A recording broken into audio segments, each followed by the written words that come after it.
Un saludo a toda la gente de Canarias, del Colegio de Educadoras y Educadores Sociales de Canarias.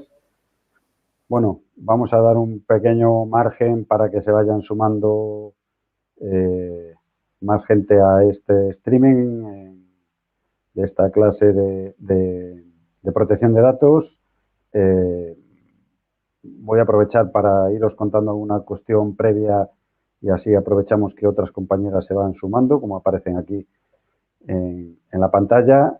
Bueno, pues varias cosas así previas. Decir que, bueno, pues este curso se engloba dentro del marco formativo que como delegado de protección de datos del Colegio de Educadoras de Canarias soy. Entonces, bueno, pues se emitirá un certificado por parte de nuestra entidad, de la Fundación Terrum, a todas las personas asistentes, para lo cual, bueno, pues cuando finalice el curso, os dirijáis primero a la Secretaría del Colegio y en su defecto a nosotras, bueno, pues aportando la identidad de la persona que ha asistido y nosotras os emitiremos ese certificado conforme establece la legislación vigente en materia de mantener formada a la entidad, a la representante bueno, que ostenta esta condición y que la delegada de protección de datos pues le aporta esta formación continua. Esta formación no acaba aquí, es el principio de una formación que se irá desarrollando en el plazo de los meses. Hemos por ahora a nivel colegial de todo el Estado ya impartido 4 módulos. Nosotras hoy vamos a impartir 2 de ellos y mañana los otros 2. Pero esta formación continúa en el año que viene en cuanto al documento de análisis de riesgos y luego otras cuestiones que han ido planteando los colegios que quieren abordar, así como estamos preparando una sesión para las colegiadas en abierto para informarlas de aquellas cuestiones que les suscitan dudas respecto al tema de protección de datos, tanto en su esfera de trabajo como en su esfera personal, sus relaciones con los colegios, con la administración, etcétera, etcétera. Ya os adelanto que si tenéis algún tipo de propuesta o de contenidos, pues lo podéis remitir a nuestro correo electrónico de data@terrumsocial, data@terrum.social. Bueno, pues simplemente dentro de ese contexto decir que Terrum Social es la entidad encargada de representar al colegio por medio del letrado Francisco Xavier Fernández del Buey ante la Agencia Estatal de Protección de Datos. Esto es en cumplimiento de la Ley Orgánica de Protección de Datos y del Reglamento General Europeo en esta materia. Es una figura que se crea con una cierta actualización y que implica una serie de cambio de paradigmas que en este curso analizaremos, ¿vale? Solo otra cuestión previa para la gente que se está apuntando. Bueno, saludos a la gente de Baleares, que al parecer se iban a apuntar a asistir a esta sesión, y a la gente, creo que también de Valencia, de Madrid, de algún otro sitio más, de Extremadura. Decir que, bueno, pues ha mostrado su agradecimiento, como no podía ser de otra manera, que estas sesiones se hagan abiertas y se puedan compartir por parte de más colegios profesionales estos conocimientos. Otra de las cuestiones importantes, antes de entrar al fondo, es que estamos ante un tema complejo, un tema que se va modificando día a día y ante el que no hay unas respuestas cerradas. Una de las singularidades que yo os podéis llevar de este curso es que tanto el reglamento como la ley orgánica y la propia agencia pues utiliza una forma de legislar muy distinta a la que veníamos conociendo para el resto de leyes ordinarias. Es una ley, se podría tildar de pedagógica, establece conceptos como la proactividad, establece otro concepto como la verificación, o sea, la propia ley te indica cómo establecer si estás cumpliendo bien la normativa. La Agencia Estatal de Protección de Datos tiene un montón de información. Tenéis un link que lo hemos puesto en el foro donde podéis acceder al material de este curso. Tenéis por un lado una carpeta con formación respecto al tema de la legislación. Aparecen ahí toda la normativa ya antigua, textos actualizados. Luego tenéis artículos doctrinales y tenéis un importante recopilatorio que os animamos a que consultéis ante la página de la Agencia Estatal de Protección de Datos, de las distintas guías que se han ido generando a raíz de la aprobación de este reglamento y de la nueva ley. Suelen ser bastante simples, básicas, muy didácticas y que traen este derecho. Bueno, pues empezamos ya. Ya hemos dado tiempo para que se conectaran todas las compañeras y compañeros. Vamos a empezar por el primer punto del módulo. Lo tenéis dentro de ese contenido, que lo podéis acceder. Hay dos PDFs que ponen módulo 1 y módulo 2. En el primer módulo, bueno, pues vamos a tratar directamente las cuestiones básicas. Empezamos con el tema del concepto de intimidad y confidencialidad, artículo 18 de la Constitución. Bueno, este tema se puede extender muchísimo, tenemos solo 2 horas y tenemos que abordar los 4 módulos, pero sí haceros incidencia de que a veces utilizamos de forma indistinta intimidad y confidencialidad y no es lo mismo, no es la misma cosa. También ya aprovechar para decir que otra de las singularidades que produce el tema de protección de datos es que se ha producido una especie de fantasma de razones jurídicas y en muchas de las ocasiones cuando nos encontramos ante procedimientos ante la Administración o discusiones entre gente a nivel privado, siempre se enarbola la bandera de esto va contra la Ley de Protección de Datos sin hacer ninguna referencia más a qué articulado es el que se está lesionando o si se está verdaderamente ante una situación de vulneración de derechos. Es una singularidad que tiene digamos, este conocimiento, porque parece que vale para justificar absolutamente todo. Pues recordemos, en el reciente confinamiento, pues en muchas de las circunstancias que se producían venían como justificadas por la ley de protección de datos. Y esto no en todos los casos es así. Bueno, la intimidad viene recogida como un derecho fundamental en la Constitución. Como me imagino sabéis, los derechos fundamentales no son todos los derechos constitucionales, son los derechos que abarcan desde el artículo 15 hasta el artículo 29, incluyen también, obviamente, el artículo 14, que habla del principio de igualdad de todas las personas, y el derecho a la intimidad está en el artículo 18. La intimidad, pues, se puede definir como esa esfera íntima de la persona, de su espectro más personal, que contiene una serie de actuaciones, contiene una serie de datos que deben ser, digamos, protegidos y amparados para que un tercero, que no sea la propia persona, no lesione este derecho. Sería como, bueno, pues ahora veremos las descripciones que han dado las juristas, pues sería como nuestra habitación íntima, nuestro espacio, nuestra esfera, nuestro lugar donde pues están nuestros pensamientos, están aquellos datos que nos definen como persona, están nuestras señas de identidad, están nuestros perfiles, está, digamos, nuestro ser más unipersonal. Y luego confidencialidad, pues obviamente está vinculado, pero la confidencialidad es la rotura de las comunicaciones de carácter íntimo o de carácter secreto que se producen entre esas dos esferas. La confidencialidad, pues es la rotura de esa cadena de seguridad y, por lo tanto, de un proceso seguro de intercambio de información. Con lo cual, el núcleo central sería la intimidad y la confidencialidad sería el medio. Este artículo 18 singularmente contempla un hito. Se habla que incluso que los derechos fundamentales establecidos en esta década de los 70, tras una transición que nos sacó de una dictadura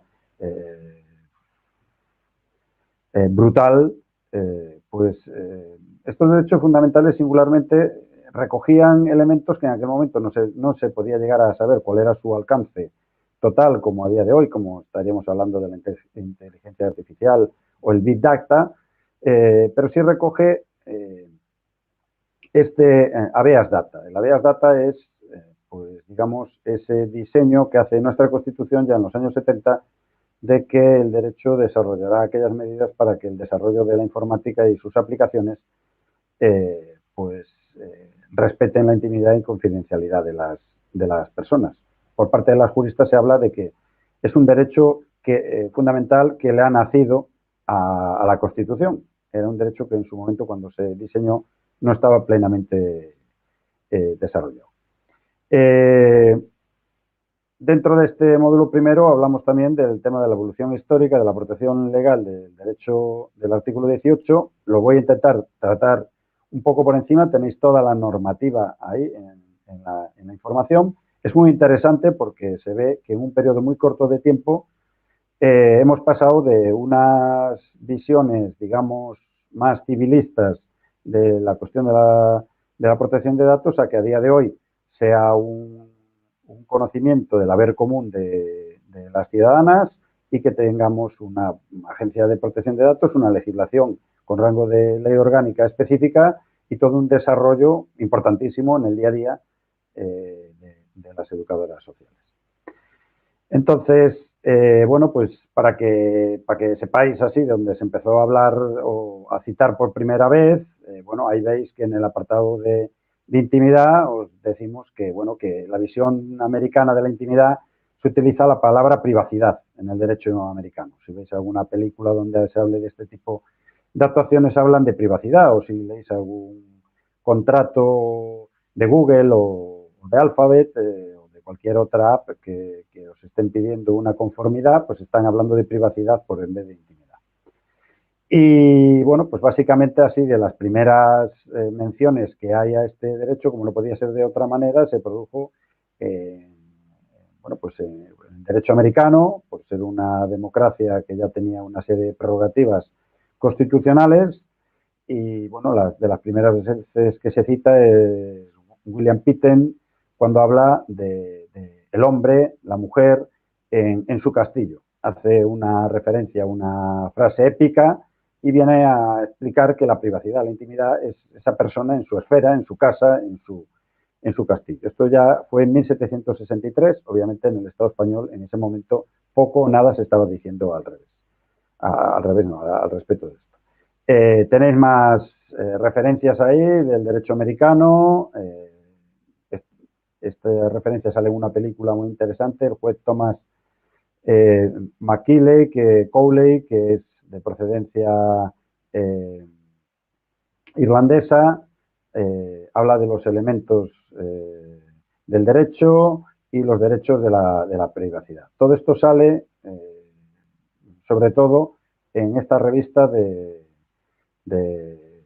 Harvard, por dos autores fundamentales, que tienen un libro muy bonito que se llama, los autores son Warren y Brandeis, que en 1890 pues hacen este desarrollo intelectual.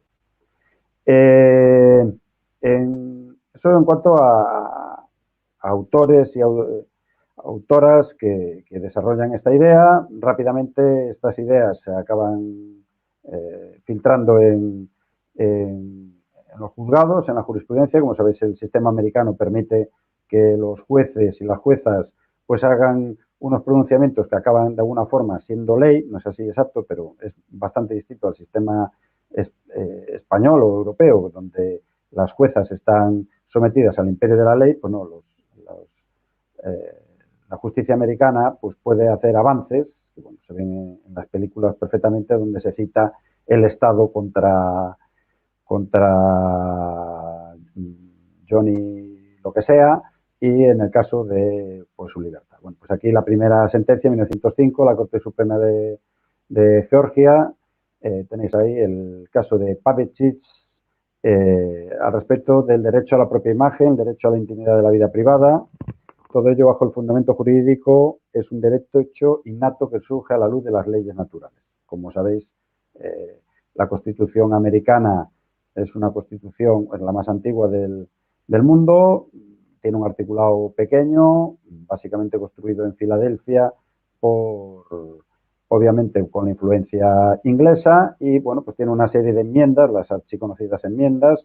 Bueno, pues aquí, pues esta primera pronunciamiento, pues cogen los derechos naturales y se habla del derecho a la propia imagen, derecho a la intimidad, como un derecho innato a las leyes naturales.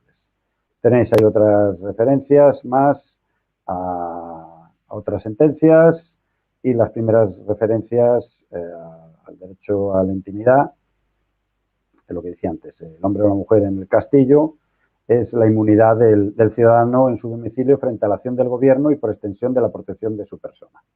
Bueno, simplemente para que lo sepáis, ese fue el desarrollo inicial, y ese es el concepto que hay de privacidad. En cuanto al concepto de intimidad, es un concepto europeo. Nuestra Constitución pues está muy influenciada por la Constitución de Weimar y por mucho del derecho francés e italiano. Y bueno, pues aquí, de las primeras personas que empezaron a hablar de esta cuestión de la intimidad y de su protección, pues está, entre otras personas archiconocidas, como Jeremy Bentham, que es el autor del Panóptico, Thomas Hobbes, que lo conoceréis, John Locke, Robert Price. Bueno, pues personas que eran intelectuales de la época y que hicieron su aportación, su granito de arena, conociendo lo que estaba pasando al otro lado del charco.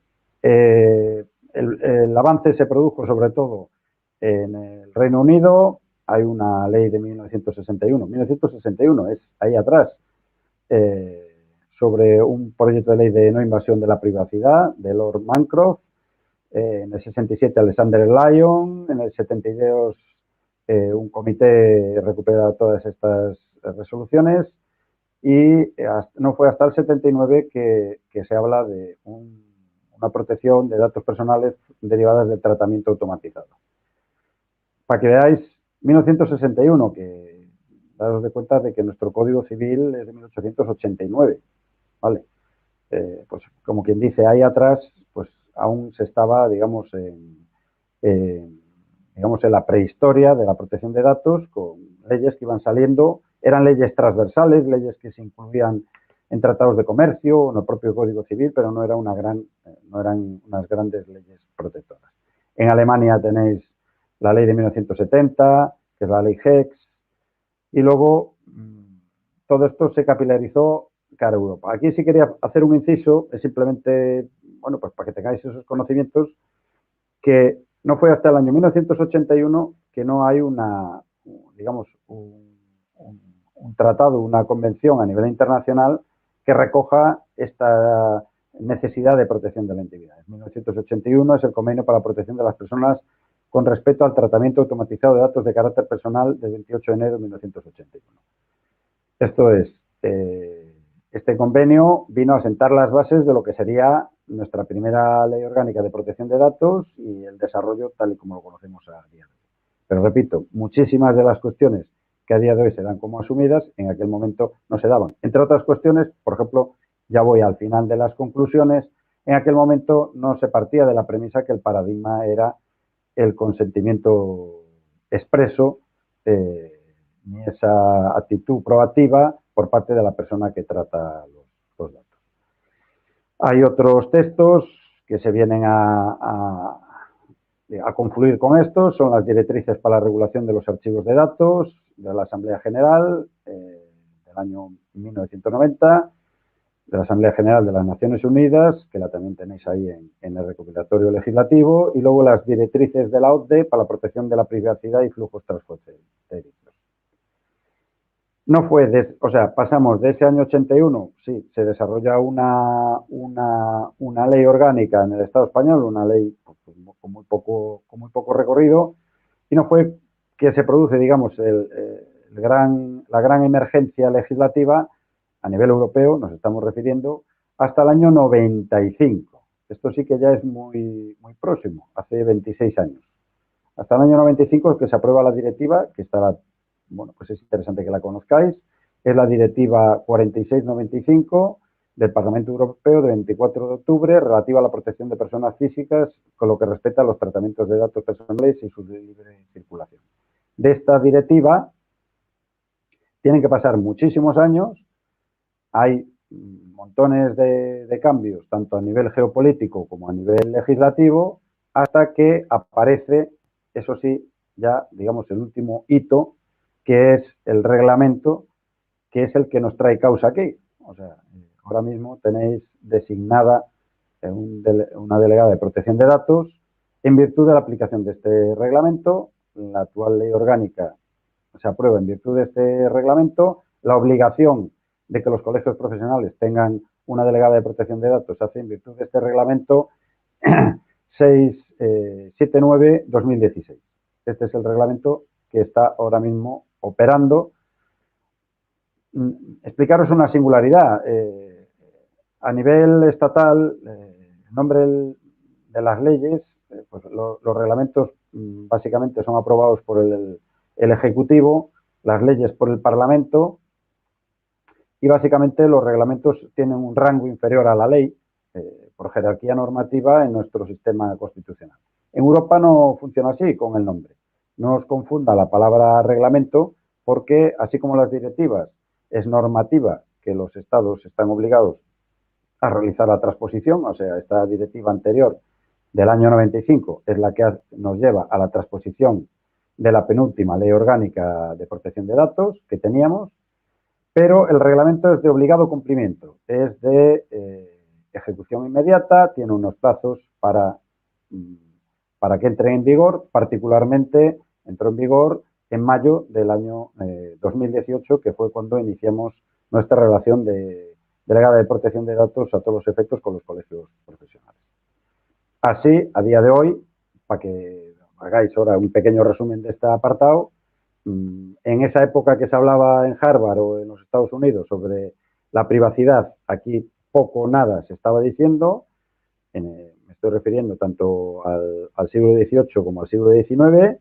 Aparecen los primeros brotes, digamos, legislativos en el Reino Unido, porque de allí era donde se habían exportado para los Estados Unidos, con esas menciones y esas definiciones conceptuales del derecho natural a la intimidad, pero no se legisla, digamos así, más de una forma estructural hasta 1961 en el Reino Unido, que va evolucionando, luego se apunta a Alemania y España no se suma al carro hasta primero 1982 y luego 1992. Básicamente las normas en el Estado español siguen la siguiente secuencia. Constitución Española, 1978, y la primera ley orgánica la tenemos en la Ley Orgánica 5-1992 de 29 de octubre. O sea, estamos un periodo larguísimo de tiempo sin un desarrollo como ley orgánica. La siguiente es la Ley Orgánica 15-1999, que es la transposición de esta directiva que hemos hablado ahora, anteriormente de la Unión Europea, que es el antecedente del reglamento. Vale, estamos hablando de la Directiva 95. Y por último, tenemos la Ley Orgánica actual, es la 3-2018. A vuestros efectos, solo tenéis que saber, esto era para que supierais de dónde viene todo esto, lo tenéis perfectamente documentado en los artículos doctrinales, así como el esquema que os he aportado. A día de hoy lo que tenéis que saber es que está en vigor la Ley Orgánica 3-2018 de 5 de diciembre de protección de datos y garantías de los derechos digitales, ya no se llama igual que la anterior, y tenemos en vigor de una forma importante el reglamento 679-2016 del Parlamento Europeo, que se titula Relativo a la protección de las personas físicas. Estas son las dos normativas de obligado cumplimiento y que afectan a la actividad colegial, y esa es la misión que estamos aquí para intentar aclararos estas cuestiones. Bueno, pues eso sería el apartado de intimidad, privacidad, y pues ahora quisiéramos abordar el datos, ¿no? Porque es una palabra que se está utilizando de una forma incorrecta. Pues como decía antes, se habla de protección de datos y tenemos que aclarar varios conceptos al respecto de los datos, que son muy importantes. Obviamente, los datos y la confidencialidad están vinculados, pero datos que afecten a esta ley son aquellos datos de carácter personal. Por ejemplo, un ejemplo que ponemos a menudo es que el robot que está ahora mismo en Marte, Perseverance y Ingenuity, a diario mandan varios teras de datos a las estaciones de radioescucha del espacio profundo, y estas son procesadas y remitidas a la Agencia Estatal Europea y a la NASA. Ahí hay datos de todo tipo, pues datos atmosféricos, datos de localización, datos de análisis del propio sistema. Esos datos de por sí pues están obviamente protegidos, son propiedad de estas agencias y bueno, pues lo que supone su tratamiento está más vinculado con el secreto, con esa protección incluso estratégica que tienen estos datos. Pero esto, cuando hablamos de datos, en la materia que nos ocupa, estamos hablando de datos de carácter personal. Pues, por ejemplo, una estadística no son datos de carácter personal, sino que serían el reflejo de pues unos balances, unas curvas de participación que nos puede indicar, pues por ejemplo, cuánta gente participó en un proceso electoral en un colegio o cuánta gente se apunta a los cursos o cuántas personas están colegiadas. Obviamente no hay no se establece ningún perfil que permita la identificación personalizada. Son datos que lo que permiten son la investigación o algún tipo de adopción de medidas. Los datos que afectan a esta ley son aquellos que contienen la huella indeleble de la singularidad de la persona. Pues un dato de carácter personal, pues obviamente es el número de documento nacional de identidad. Otro dato personal importante es el número de la seguridad social, el número de teléfono, el correo electrónico, y acompañados estos datos, cruzados estos datos con los apellidos, el género, la edad, etcétera, etcétera. Con lo cual, datos a nuestros efectos son estos datos que generan un perfil, una imagen precisa de la persona que está delante. Os voy a poner una anécdota para haceros un poco más llevadero este sinfín de información. Es que, bueno, pues se montó una especie de jaima en la explanada donde está la Torre Eiffel y, bueno, pues era como una especie de representación digamos, de una tienda de un pueblo que no tenía grandes avances tecnológicos y, bueno, la gente entraba y se sentaba y había una especie de hechicero que le preguntaba 4 datos y tirando unos huesos y unas conchas, pues al cabo de un rato le decía pues muchas cosas de su vida, de su perfil, incluso le vaticinaba qué buenas noticias iba a tener, como si tuviera artes adivinatorias. Esto fue un experimento, está grabado, lo tenéis en YouTube, se ve perfectamente como en esta especie de jaima, pues en la parte trasera pues había un equipo de informáticas que cogiendo solo 3 perfiles hacían una búsqueda especial a través de Google y otros buscadores y conseguían ir estableciendo un perfil muy preciso de si esa persona, dónde trabajaba, dónde vivía, si debía impuestos, si tenía antecedentes penales, si había estado enferma, si era consumidora de determinados productos, si tenía pareja, etcétera, etcétera. Esto era una forma de demostrar que a día de hoy los datos están siendo tratados de forma masiva. Por ejemplo, recordemos que en determinadas zonas de China no hay documento nacional de identidad, sino que para acceder a la administración se aporta, como en algunas aplicaciones, la cuenta de Facebook para poder identificarse frente al Estado. Vale. Y por último, dentro de este primer módulo, estaría el tema de la confidencialidad. Está vinculado estrechamente con el tema de los datos porque la confidencialidad implica esa rotura de la transmisión. En algunas ocasiones, pues por ejemplo, no somos conscientes de que estamos produciendo esa rotura de la confidencialidad. Pues por ejemplo, hacer un volcado en un grupo de WhatsApp, pues por ejemplo, de una carta remitida por alguien de forma privada donde aparece su dirección, donde aparece su correo electrónico o su DNI, pues a pesar de esa no mala intención de la persona que vuelca ese dato, lo que está haciendo es romper esa confidencialidad que se había establecido entre la persona que emite el dato, se lo envía a una amiga pensando que este dato va a estar preservado de la mirada de terceras personas. A día de hoy, el flujo, el intercambio de datos implica que esa confidencialidad está más expuesta. Antiguamente, en estas primeras sentencias, se habla de revelación de secretos, se habla de publicidad en el sentido más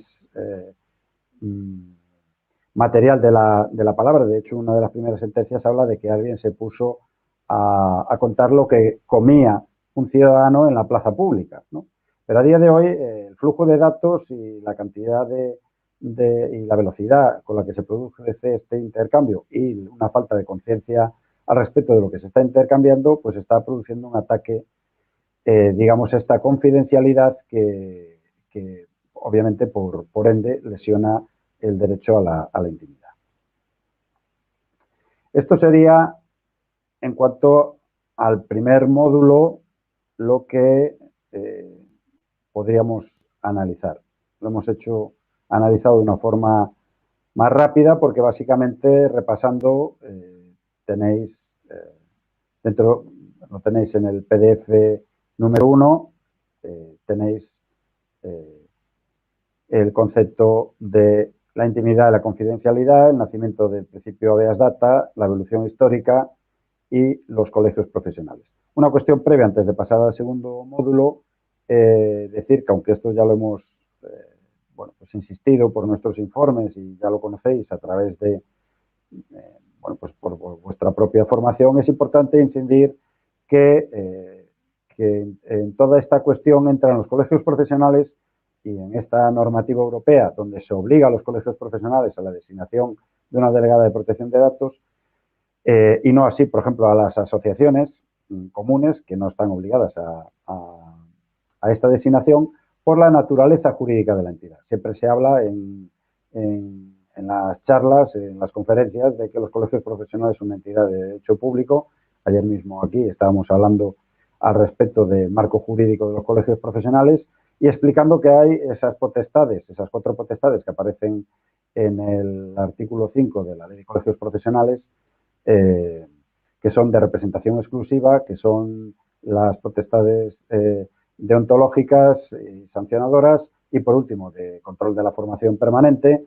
Pues dentro de esas potestades, pues obviamente el Estado delega el imperium, esa rama ejecutiva a los colegios en virtud del artículo 36 con una sola premisa, no para otorgar a una entidad privada de potestades estatales, cuestión que sería impensable a otro nivel. Pues, por ejemplo, las asociaciones no tienen esas potestades, ni siquiera los partidos políticos.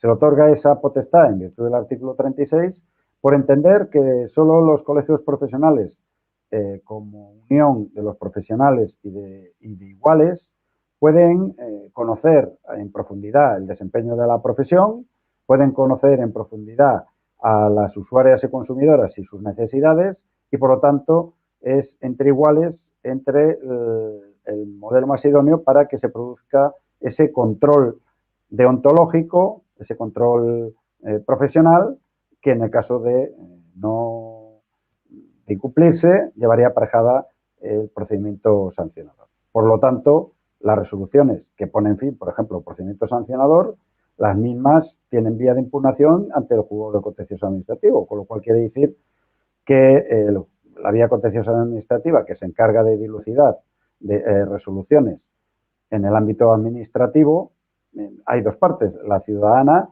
y la administración, considerando a estos efectos el contencioso al colegio profesional como una administración. Y por lo tanto, los actos que emitan los colegios profesionales en la colegiación, en los traslados, en los procedimientos sancionadores y en otros de naturaleza que afecten al interés general, pues son actos de naturaleza pública, no así otros como decisiones de carácter estratégico, como el alquiler de un local, la compra de un inmueble o si se realizan determinadas actividades de formación. Con esta visión dual que tienen los colegios, el colegio tiene que responder tanto en su apartado público como en su apartado privado a estas necesidades. Por un lado, de las colegiadas, de que se proteja su intimidad, y de las usuarias y consumidoras en cuanto a sus derechos de conocer qué personas son las que están actuando con los administrados y las administradas. A estos efectos, singularmente, para los colegios profesionales opera la Ley 39/2015, que es la que regula el procedimiento administrativo común, pero también la Ley 40, que es el que lo regula,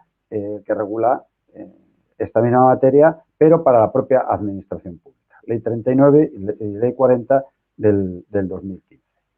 Y luego, dentro de esta cuestión, dentro de lo que es el paradigma de la Ley Ómnibus, la Directiva de Servicios, y esta situación de limbo en el que nos encontramos, de legislación obligatoria, legislación voluntaria, por la falta de transposición de la disposición transitoria cuarta de la Ley Ómnibus del 2009, que viene a decir que en el plazo de un año se elaborará una ley de servicios profesionales que determinará aquellas profesiones que consideradas profesión titulada, profesión reglada y profesión, por lo tanto, con reserva de actividad, por lo cual tendrá que llevar aparejada una colegiación obligatoria.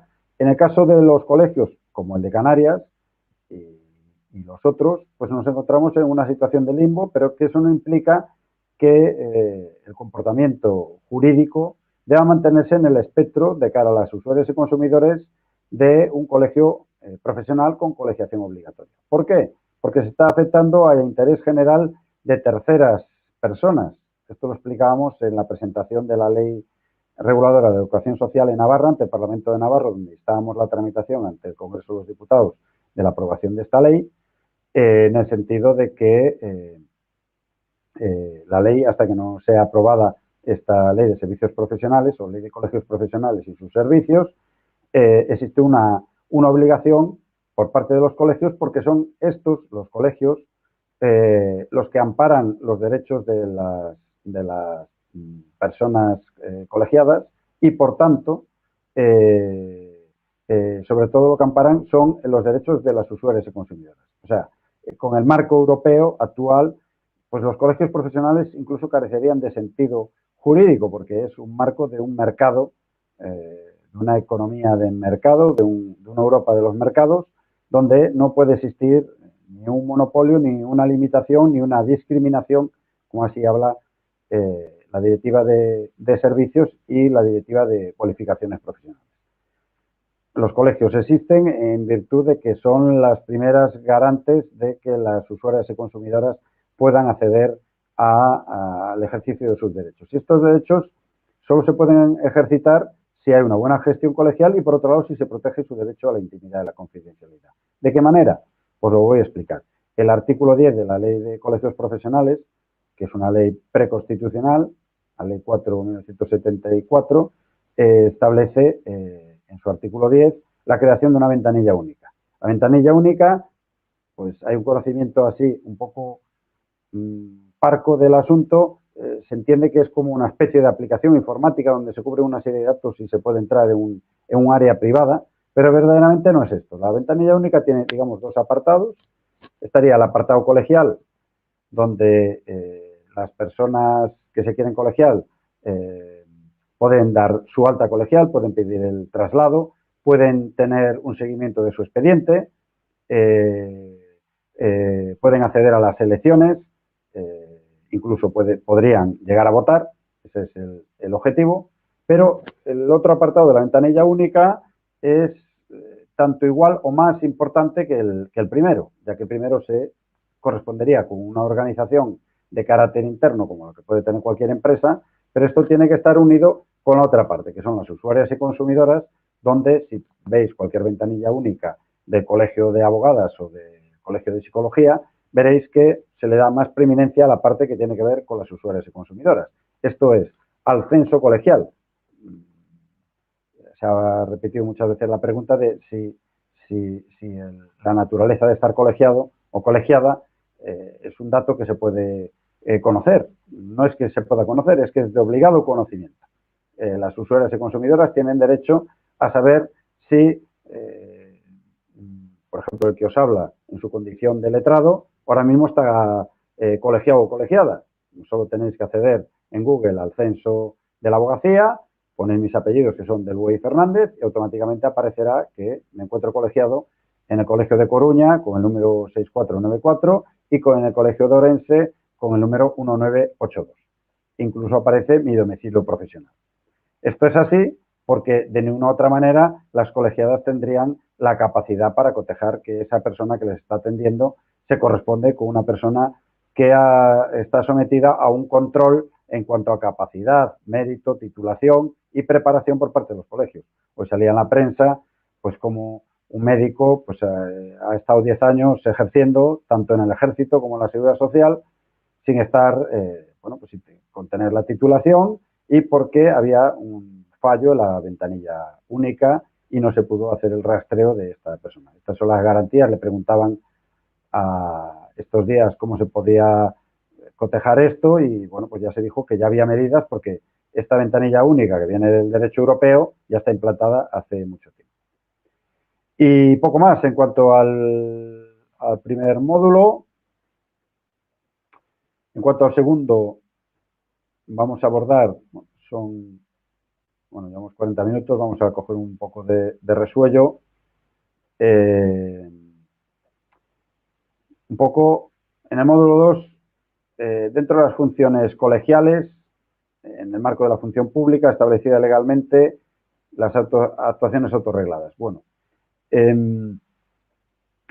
esto es fácil de abordar. Una de las cuestiones que ponemos aquí, en el módulo 2, lo tenéis en la página 3, bueno, pues ya hemos dicho que las funciones colegiales son duales, tienen naturaleza pública y privada, y luego tenemos que diferenciar bien las que se desarrollan en el marco de la función pública, que señalo, son los procedimientos sancionadores, las potestades de representación exclusiva, la participación en defensa de la profesión, la participación deontológica y luego lo que son actuaciones autorreguladas. Pues, por ejemplo, actuaciones autorreguladas son, por ejemplo, los funcionamientos internos de los grupos de trabajo. Sería importante porque, en este sentido, pues el sistema de cara a los colegios profesionales podría llevar a que hay colegios profesionales que se tienen que ceñir al Reglamento Estatal de Seguridad. ¿Por qué? Porque tratan datos de carácter sensible, como por ejemplo el colegio médico o el colegio de abogadas. En muchos de los casos los datos se tienen que ceñir a un sistema estatal como si de una administración estuviéramos hablando. Os pongo a continuación, que verdaderamente creo que es lo que os va a interesar pedagógicamente, el resto con una lectura somera, bueno, pues ya os vais a enterar. Bueno, la función de estos cursos es intentaros desgranar un poco más por lo menudo esta cuestión, es el cambio de paradigma. Bueno, ya os lo íbamos medio avanzando antes, cuando hablábamos de que las primeras legislaciones hablaban, a la americana hablaba del tema de la privacidad en el ámbito de las enmiendas constitucionales, en el ámbito de los pleitos privados, lo mezclaba incluso con el derecho a la imagen. En la primera normativa de carácter europeo, pues, bueno, pues se iban estableciendo pues la obligación de la declaración de los ficheros. Me imagino que sabéis que por las instituciones donde trabajáis o las empresas privadas o en otros colegios, anteriormente a la aplicación de este reglamento, pues habría obligación de declarar los ficheros ante la Agencia de Protección de Datos para que cualquier ciudadano supiera cuál era la estructura de estos ficheros. Una singularidad, y esto os pasará para el curso del análisis de riesgos. Cuando la Agencia de Protección de Datos, la delegada de Protección de Datos o cualquier jurista analiza vuestros flujos de datos, no quiere ver en sí los ficheros, no quiere que le enseñéis la tabla de Excel donde vienen todos los datos, sino que lo que quiere ver es la estructura de los ficheros. Cuento la anécdota de que estando en Madrid, en la Agencia de Protección de Datos, uno de los técnicos que estaba allí me decía que, bueno, que notaba que había un gran desconocimiento de este asunto, porque incluso un ayuntamiento, cuando declaró el fichero de las personas que eran beneficiarias de un centro de día, pues en vez de mandar la estructura, ¿qué es la estructura? Pues como una tabla, una hoja de cálculo, donde ponen los campos, pues número, número de NIF, nombre, apellidos, es persona pensionista o no, bueno, pues los que en cada caso se construyan para llevar nosotros una gestión. Pero esa es la estructura del fichero. Bueno, pues en este caso este ayuntamiento mandó todos los datos en un DVD a la Agencia de Protección de Datos para ver que quedaran allí registrados. La multa fue mayúscula, pues que obviamente no habían obtenido la autorización para exportar esos datos y a su vez pues supuso un paradigma dentro de la agencia que tuvo que cambiar incluso la denominación porque pensaba que todo el mundo había entendido que cuando se declara un fichero no es mandar el fichero, sino mandar la estructura del fichero. Bueno, pues a día de hoy hay un cambio de paradigma en materia de protección de datos, pues digamos cocinado en los distintos tribunales supremos y tribunales constitucionales de Europa, no sin razón, ante el desarrollo de la anterior ley, donde a la usuaria y consumidora acababa siendo, digamos, la que tenía que soportar el peso de proteger de forma activa su intimidad por medio de una actuación externa que corrigiese los abusos. Nos estamos refiriendo a, bueno, y acordaros, esto ha sido reciente, hasta el 2018, pues cualquier persona que hubiera mandado información pues para conseguir una bonificación o un concurso o que sus datos aparecieran cedidos o rellenara una instancia o bueno, pues cualquier recogida de datos, tenía que andar haciendo el vía crucis de ir comunicando a empresa por empresa de que quería ceder esos datos, quería saber si se habían cedido a terceras y que manifiestamente pedía el borrado. Estos viajes burocráticos, en mayor parte de los casos, llegaba a la sin razón de que la propia usuaria y consumidora, que en su momento cubrió, pues imaginemos que se cubre el sueldo del Nescafé en aquella etiqueta que venía por detrás, que se cubrían datos y se mandaban de distintos miembros de la familia, pues acababa pues siendo en una envío masivo a otras empresas porque había una letra pequeña que tan pequeña era que no se había leído, que decía que mandando esos datos a esta empresa que se dedica a hacer café, pues estos podían ser cedidos, vendidos, exportados, etcétera, etcétera. El cambio de paradigma es que actualmente no es la persona quien por omisión da su consentimiento, ni por la letra pequeña, sino que tiene que haber un consentimiento expreso.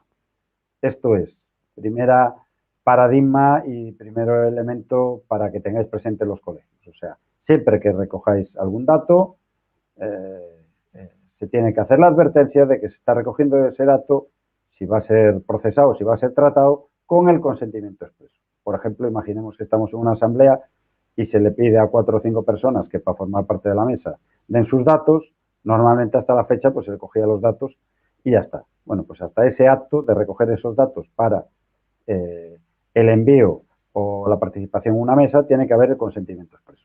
Por ejemplo, si os emitimos un certificado de esta formación, tenéis que dar el consentimiento expreso al Colegio de Canarias de que queréis aportar esos datos y que esos datos se van a aportar exclusivamente para esta emisión de este certificado y dais vuestro consentimiento expreso. No vale consentimiento tácito, no vale consentimiento que se dé a por hecho.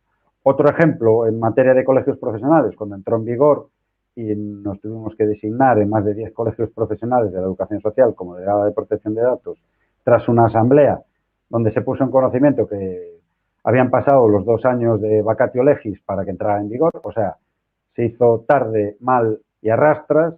Bueno, pues una de las singularidades que nos encontramos era los grupos de WhatsApp. Una de las preguntas que nos llegan de estos 10 colegios profesionales a los que llevamos es, bueno, ya tenemos un grupo de WhatsApp, ¿qué hacemos?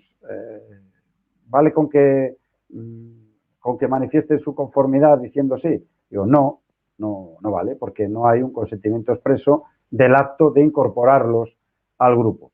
No es un consentimiento tácito que luego se refrenda con un consentimiento expreso. Tiene que ser un consentimiento expreso previo a ese tratamiento. Cosas distintas son las colegiadas que están ya colegiadas con anterioridad, donde la ley es meridianamente clara, son datos que ya habían sido aportados, pero con la salvedad de que cuando se renueva, digamos, la actuación del colegio, este está obligado a renovar ese consentimiento. O sea, si tenemos un dato colegial inamovible y que permanece ahí, bien, pero si ese dato colegial de repente existe una circular donde se pide la conformidad para el nuevo seguro de responsabilidad civil, hay que recabar el consentimiento expreso de los datos que nos han llevado a remitirle esa información como colegiada. Eso se llama responsabilidad proactiva y es una fórmula de ir, digamos, subsanando y aunque ante la duda, ante determinadas circunstancias, los colegios tienen que dar ese plus e intentar, en la medida de lo posible, tomar medidas proactivas para siempre, con claridad y transparencia, dejar claro que esos datos no se tratan. Otro paradigma, y bueno, es difícil de entender y creo que a lo mejor ya con esta sesión ya lo vamos a dejar claro, es que con este reglamento y con esta nueva ley se crean una serie de figuras que antes no existían, para nada.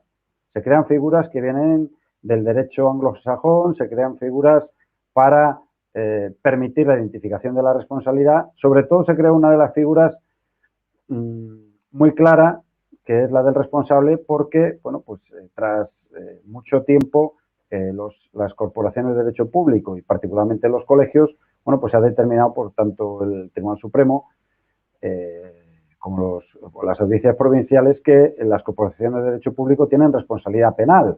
Esto antes era, digamos, una máxima de que las personas jurídicas no tenían esa responsabilidad penal individualizada, sino que eran responsables subsidiarios o solidarias, etcétera, etcétera, pero no, hay una doctrina y unos cambios legislativos a nivel penal y unos cambios de criterios de la Fiscalía donde las corporaciones de derecho público son responsables penalmente. Y que en derecho quien puede lo más puede lo menos, y si eres responsable penalmente también lo eres en cuanto al sistema de infracciones que se establece con esta ley.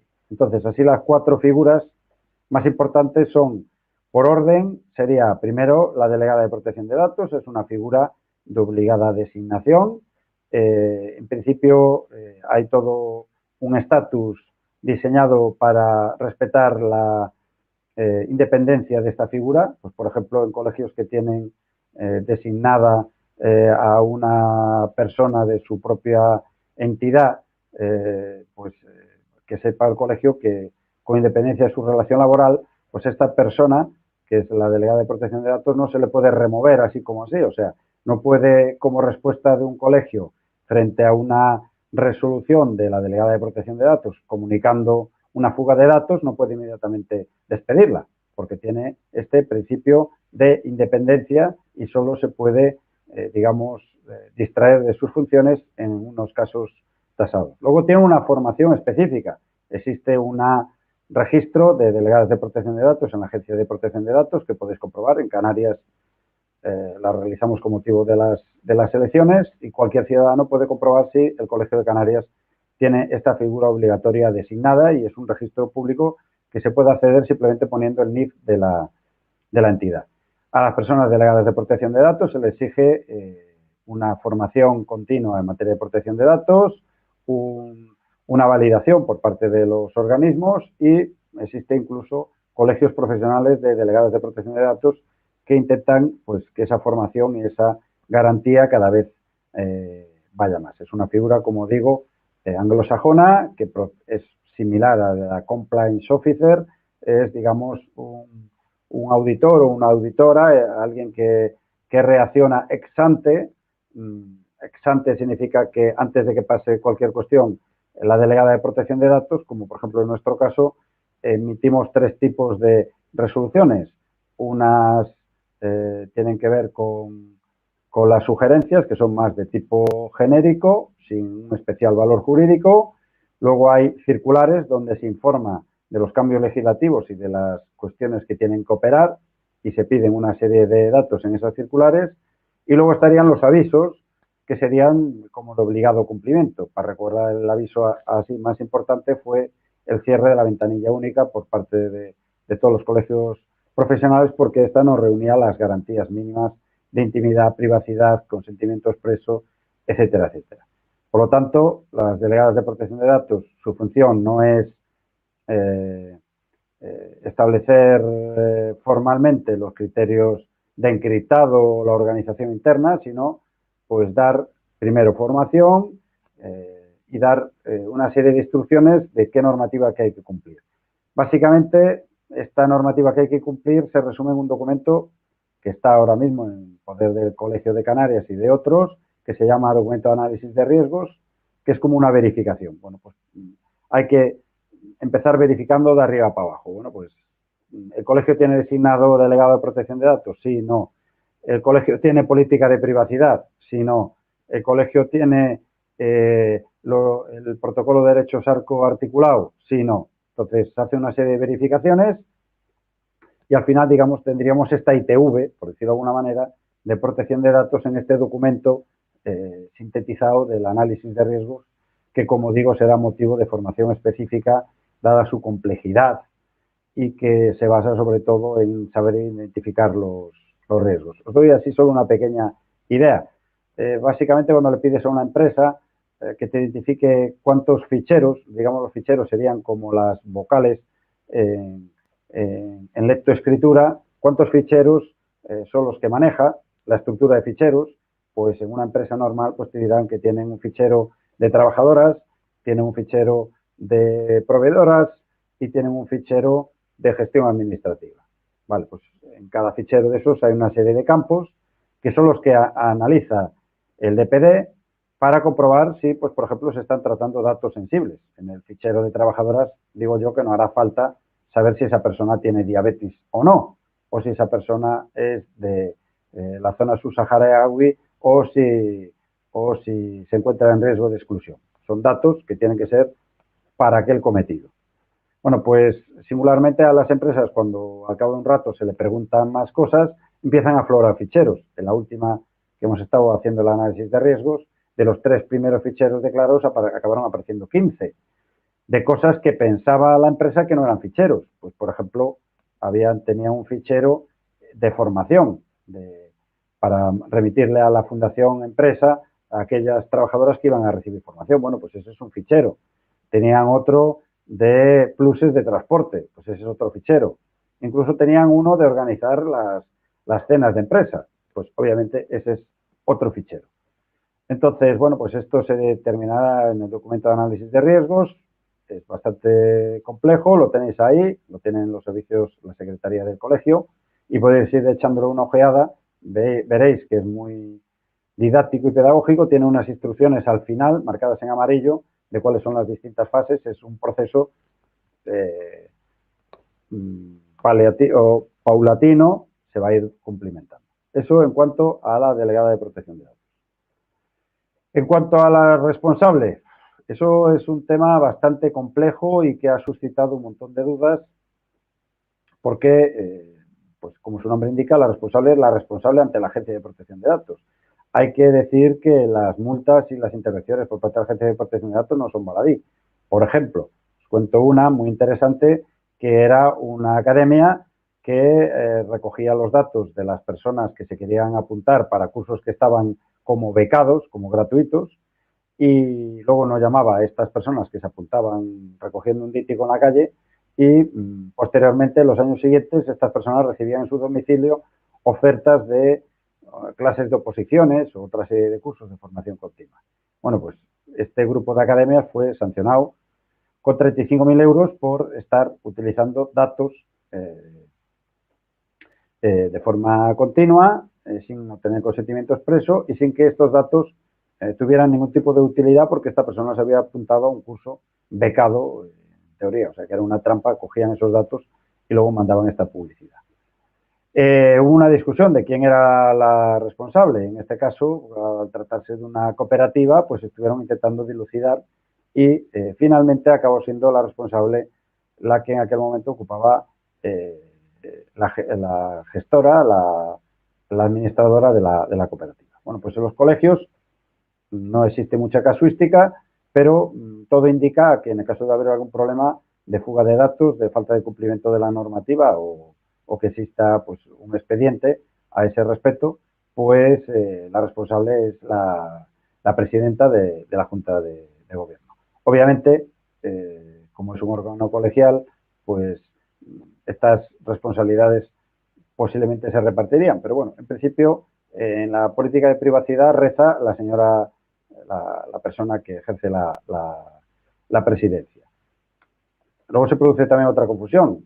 Las personas que trabajan para la responsable, ¿qué papel ejercen? Bueno, pues están ejerciendo funciones delegadas de la responsable, con lo cual tienen también una cierta responsabilidad.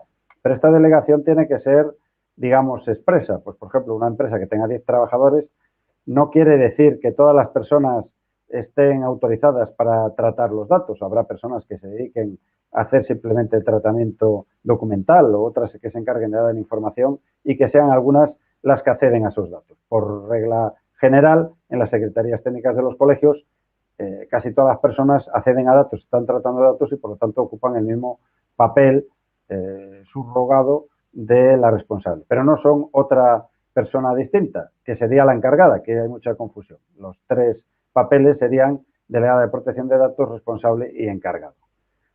Pues no, las personas que trabajan por cuenta ajena en el propio colegio son con funciones delegadas de encargada.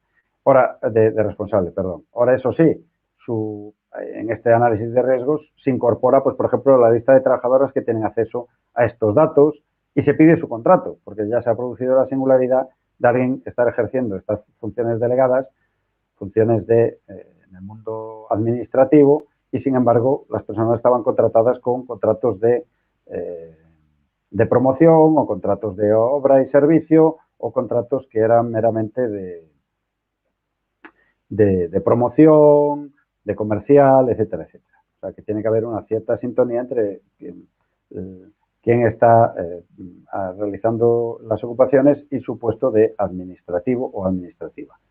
Y también por los seguros que se suscriben de responsabilidad civil. Vaya, que no puede estar cualquiera haciendo de responsable o de delegada del responsable. ¿Qué es el encargado? Bueno, pues ya como su nombre indica, es aquella persona física o jurídica, suelen ser, pues por ejemplo, las gestorías, a las cuales el colegio le encarga una serie de cometidos y para esos cometidos le traslada una serie de datos. Voy a poner un ejemplo muy gráfico, que es, pues por ejemplo, si un colegio hace una revista que tenga una impresión gráfica, si le remite a la revista de la distribuidora, hazme 10.000 ejemplares de estos y le pones una cinta y le pones la dirección y lo remites, pues le está dando el censo de las 5.000 personas que hay que remitirle la revista. Bueno, pues esa empresa de distribución estaría funcionando como encargada. Una gestoría, si tiene que dar de alta, pagar las nóminas, dar en nombre de la responsable, aportar una serie de datos, como repito, como puede ser los pagos de la seguridad social, pues se le está encargando que realice esta función y para eso se le da el número de la seguridad social, la antigüedad, el puesto que ocupa, el DNI, etcétera, etcétera. Por lo tanto, el cambio de paradigma que hay actual es que la encargada tiene que tener suscrita un contrato para que exista una relación donde quede claro que la encargada tiene una serie de obligaciones. Son contratos bastante farragosos, pero vienen a decir así, algunas cosas muy importantes. Pues, por ejemplo, no vale tácitamente que la encargada pueda delegar en una tercera. Imaginemos una gestoría que es pequeñita y de repente tiene que hacer 50 nóminas para un congreso y de repente delega en otra gestoría. Esto, si no viene en contrato, no se puede hacer. Tampoco puede ceder esos datos a terceras empresas que promocionen gestorías. Tampoco. No puede quedarse con esos datos y luego la gestoría acaba su relación contractual. Tiene que acreditarle ante el responsable que esos datos sean borrados. Pues, por ejemplo, por poner un ejemplo en Canarias, la empresa informática que llevó a cabo la votación y el cotejo, como estaba realizando labores donde se llegaban comunicaciones para que se articulara el código este de SMS que recibisteis, pues se le indicó al colegio, elaboré un contrato de encargado para que esos datos en ese proceso fueran tratados con unas características determinadas y una vez que acabara el proceso se comprometieran a borrarlo. Suele haber una cierta, digamos, dejadez en el sentido de esperar a que sea la encargada que mande el contrato, o ante la duda esperar también que se mande. Bueno, pues ante la duda a todas las entidades, sean privadas o públicas, que se esté gestionando cuestiones con ellas, hay que pedirles directamente que remitan el contrato. Por ejemplo, las entidades bancarias, que inicialmente pretendían zafarse de esta relación contractual por medio de los propios contratos de servicios bancarios y, como sabéis, han ido modificando esta postura y hacen un contrato específico de encargado, incluyen en el clausulado que ellas son los encargados. ¿Por qué es importante este contrato? Porque en el caso de existir una reclamación por algo que haya hecho una encargada, pues repetiría directamente y llevaría a la responsabilidad de la encargada y no de la responsable. Si esto pasara por parte de una empresa que no se tiene constancia de cuál es la situación, por no existir ese contrato, pues la responsabilidad sería del órgano que ha decidido no adoptar esa decisión.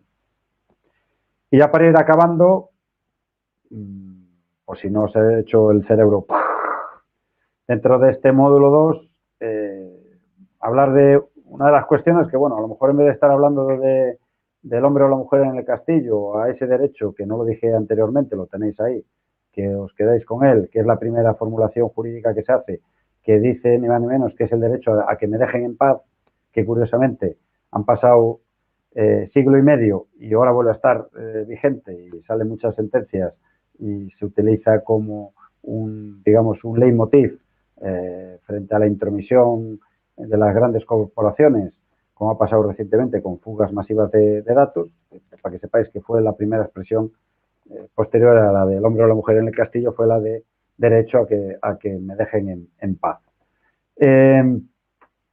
Está conectado con esto.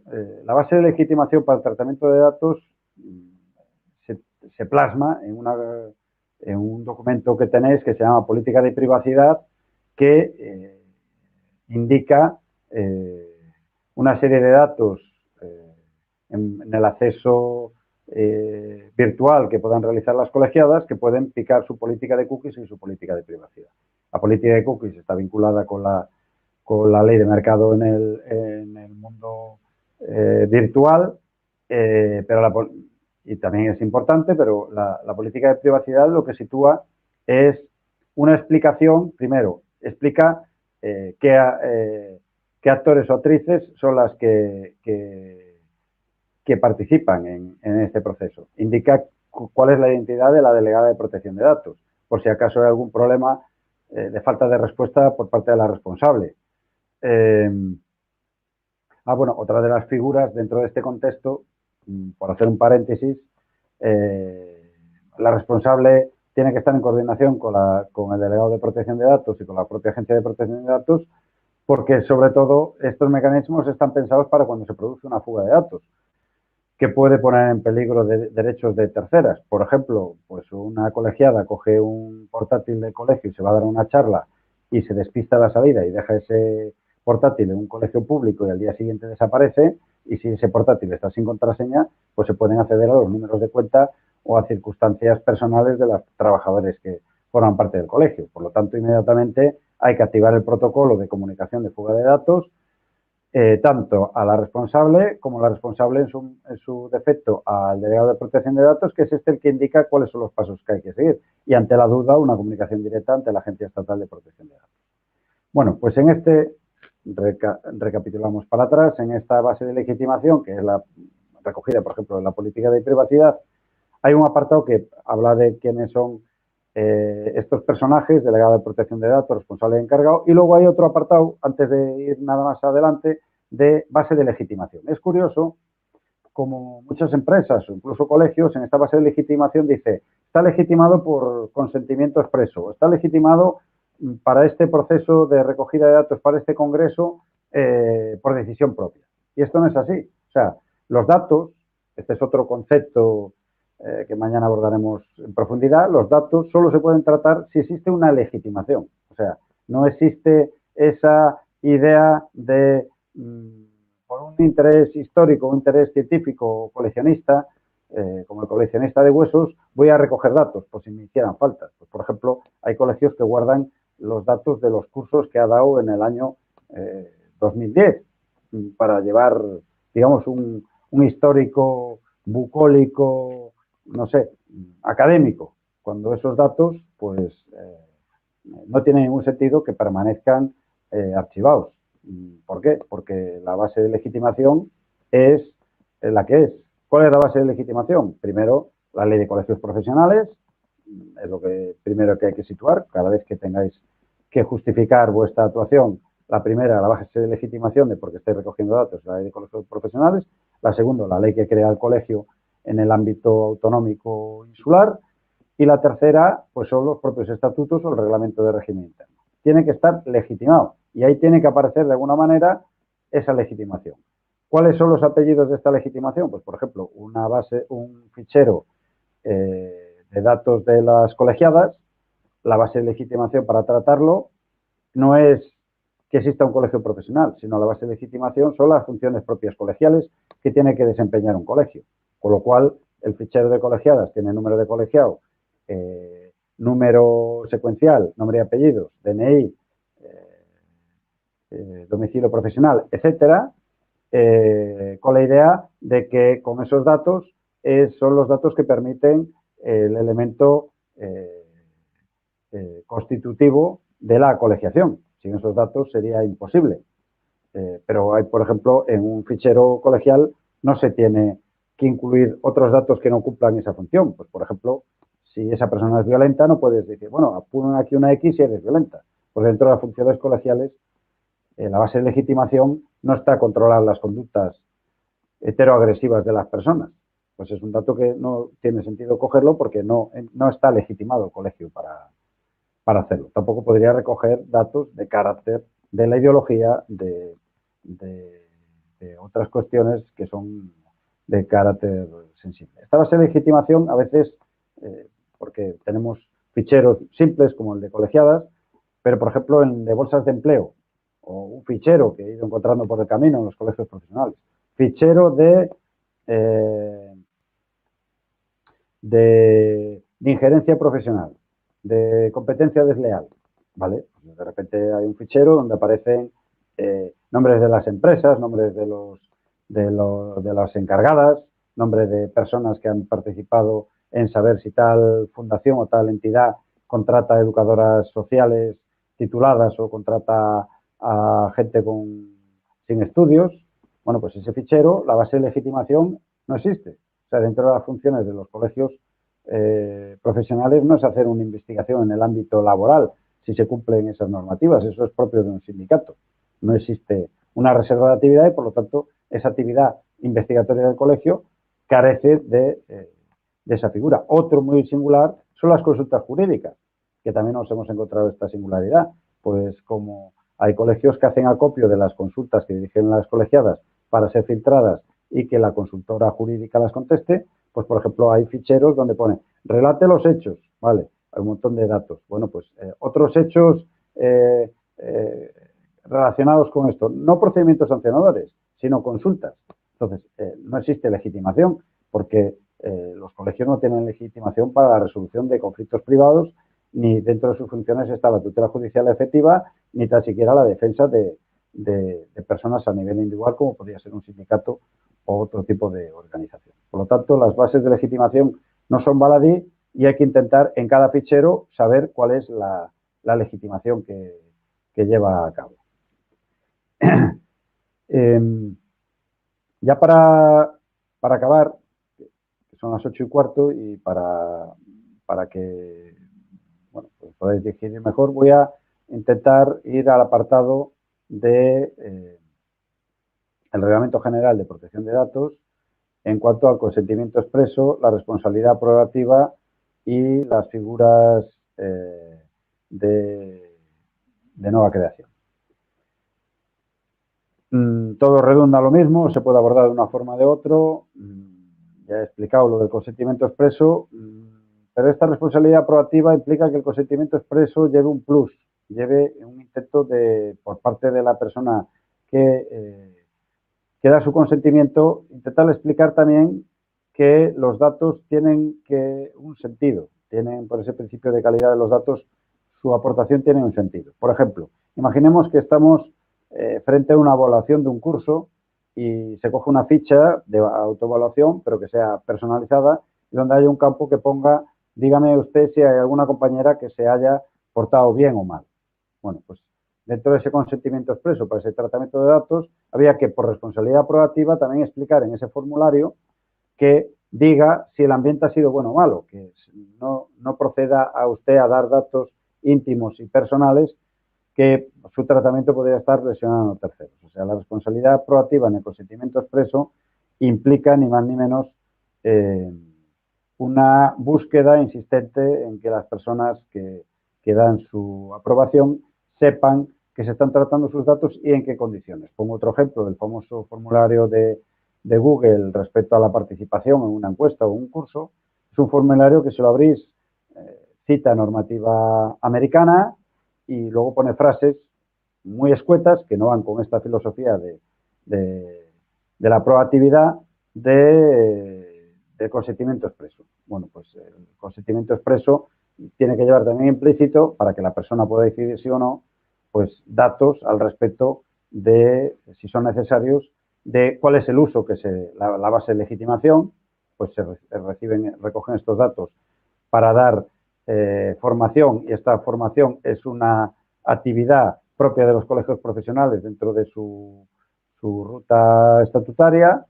Los datos no serán exportados, los datos serán cancelados y borrados una vez cumpla su objetivo este curso, y se recogen solo aquellos datos que son necesarios para su gestión y buen tratamiento de este curso. No se puede pedir el consentimiento expreso simplemente porque se dé, para que de repente se estén tratando datos sensibles, porque el consentimiento expreso no impediría acciones jurídicas por parte de quien lo da. En la responsabilidad proactiva no se intenta ya decidir que se corte por el sitio menos doloroso. Dentro de esta responsabilidad proactiva, aparte de la asistencia a cursos y la autoformación, pues son todo tipo de medidas. Pues, por ejemplo, una observación objetiva y meditada de qué actividades puede estar realizando el colegio y que puede permanecer oculta al delegado de protección de datos, pero que sí suponen un tratamiento de los datos. Pues, por ejemplo, en algunas de las ocasiones se producen invitaciones a cursos, o se producen envíos de spams masivos, o se están reenviando audios o vídeos en grupos de WhatsApp, que si existiera una responsabilidad proactiva acorde con la figura de lo que implica este derecho, que es un derecho invisible, que es un derecho que parece que es solo burocracia hasta que nos afecta, pues implicaría que esa responsabilidad proactiva llegaría a que en esa verificación se adoptaran medidas por parte de las entidades antes de que pasaran. Pues, por ejemplo, hemos elaborado como delegada de protección de datos todo tipo de documentos.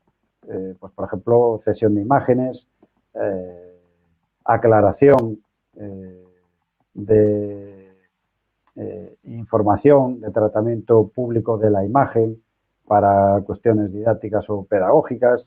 Pues, por ejemplo, en muchas ocasiones se realizan asambleas por videoconferencia con Zoom o con Jitsi, y simplemente se hace un llamado final para, bueno, vamos a hacer una foto y, bueno, esperemos que a todo el mundo le parezca bien hacer esta foto porque la voy a subir a Twitter.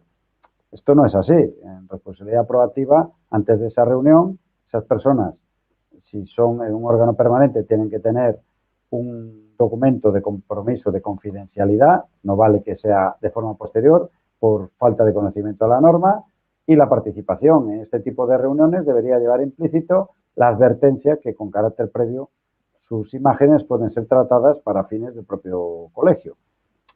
Solo con adelantarse a esa posición se ahorra uno tener que estar luego recabando el consentimiento. Ya está, pues en una asamblea, pues en la convocatoria tendría que venir una coletilla que sea bien visible diciendo que las imágenes de esta asamblea serán tratadas para publicitar la actividad del colegio. En el caso de usted mostrar su disconformidad a que su imagen sea, habilitaremos una zona desde donde se hará la foto en este sentido y que a vosotros nos saldrá. Esto ya ha pasado en celebraciones de reuniones de juntas de grandes empresas, donde hay zonas donde si te sientes allí con un documento previamente firmado, sabes que te va a poder hacer el periodista de turno una foto, y si te sientas en otras zonas, pues no va a ser así. Y luego también la responsabilidad proactiva, aparte de la formación y estas medidas, pues también llevar un poco al sentido común. Pues, por ejemplo, nos ha pasado recientemente que un portátil que desapareció de un colegio resulta que era de una persona particular, no se sabía el número de referencia, no había forma de hacerle una trazabilidad en el caso de que apareciera, carecía de ningún tipo de contraseña, y por encima estaba conectado a un proxy para que de forma remota pudiera una gestoría gestionar todo eso. Eso es abrir todas las ventanas y es una absoluta irresponsabilidad. Pues ¿cómo se toman estas medidas? Bueno, pues cuando se compra el material se etiqueta, se le pone un candado como en las bibliotecas, se establece de común acuerdo contraseñas que no se guardan en el cajón, en un POSIT, se renuevan de vez en cuando, se hace un inventario del software, se evita en lo posible de que terceros profesionales puedan acceder a tu terminal, se identifican a las trabajadoras que acceden a ese terminal, no se deja abierto para ir a tomar un café y se sienta otra persona allí, de paso a hacer unas fotocopias. El extremo de responsabilidad proactiva, pues poco a poco las grandes empresas van tomando esa referencia, porque saben que cuidar el derecho a la intimidad a día de hoy pues es muy importante. Imaginemos, nosotros parece ser que no lo vemos en cuanto a qué efectos puede provocar, pues, por ejemplo, otra singularidad en la votación de Canarias, el diseño inicial era que las personas se apuntaban a un censo, recibían un SMS, pero luego quedaba a la vista los que se habían apuntado o no. Esto, que parece que es baladí, pues nos daría los datos de las personas que no quieren ejercer su derecho a votar, con lo cual pues podrían ser señaladas como personas abstencionistas. Y esto es muy grave. Aunque parezca que son cuestiones nimias, no dejan de serlo hasta que afectan a esta cuestión. Por ejemplo, la transferencia de datos por medio de WhatsApp. Imaginemos que una persona de nivel de perfil público elevado fuera miembro de un colegio profesional, que se le abriera un procedimiento sancionador por delitos relacionados con la libertad sexual, que este procedimiento sancionador campara anchas del WhatsApp de la Junta de Gobierno y apareciera publicado en la portada de un medio de comunicación, como así ha pasado recientemente con un colegio profesional. Bueno, pues la reputación, intimidad de esa persona pública con esos perfiles puede ser destruida en 2 segundos. Los efectos para terceros que pueden verse afectados en esa cuestión pueden ser monstruosos, y es un tema muy, muy serio. Y por último, ahora sí ya, en cuanto al tema de las responsabilidades, bueno, pues decir que la Agencia de Protección de Datos tiene un sistema sancionador que podéis comprobar en la propia página, muy amplio. Hay todo tipo de medidas para cotejar que las medidas se implementen, entre otras, empezando por saber si esa entidad de derecho público tiene designada delegada de protección de datos, si existe ese protocolo de seguridad, ese análisis de riesgos. Pueden realizar, y de hecho realizan, inspecciones sin que exista digamos, un conocimiento previo, y De hecho, pues tienen ese gran buzón, esa gran oreja para que cualquiera usuaria y consumidora pueda presentar una queja. No hay que tener, no hay que estar preocupadas. Los procesos de los colegios están amparados porque es un proceso que viene de antes de esta legislación y va adaptándose a la realidad. La Agencia de Protección de Datos ha visto que no se le puede cargar a entidades, aunque sean de corporaciones de derecho público, con unas cargas insostenibles en cuanto a la verificación de todos los datos y todos los documentos que hay, pero que sí que hay que ir pasito a pasito intentando pasar a otro plano y hacer que estas cosas sean distintas. Bueno, pues hasta aquí estos dos módulos. El resumen, estamos ante una normativa nueva, Reglamento General de Protección de Datos, Ley Orgánica de Protección de Datos del 2018. Hay la figura de la delegada de Protección de Datos, responsable y encargada. Hay una responsabilidad proactiva incluida en la propia ley. Hay una legitimación legal para tratar determinados datos. Tiene que existir una legitimación por el hecho de ser un colegio. La legitimación no se presupone, sino que tiene que en cada fichero tener una legitimación. Hay una evolución histórica que nos ha permitido a día de hoy, bueno, pues ponernos como otros países a la cabeza de esta, digamos, de esta protección, y lo singular es que es una normativa muy pedagógica, muy abierta, con mucha información en la red y que debe ser tratada con absoluto rigor. No se debe hablar de no puedo realizar tal trámite por protección de datos, así a la ligera, tiene que haber una justificación, no se pueden recoger los datos que se quieran y transferirlos sin ninguna justificación.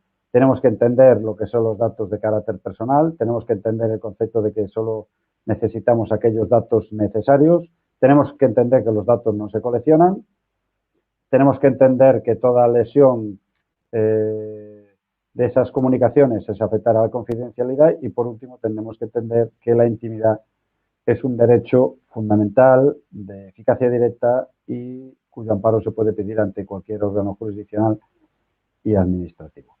Podéis mandar todas las consultas que queráis para la sesión de mañana a data@terrum.social o al colegio, si queréis ampliar alguno de estos apartados. Mañana trataremos el módulo 3 y el módulo 4, con excepción de lo que es justo el apartado del análisis de riesgo, que lo trataremos en el curso en febrero. Esperemos que os haya servido de ayuda.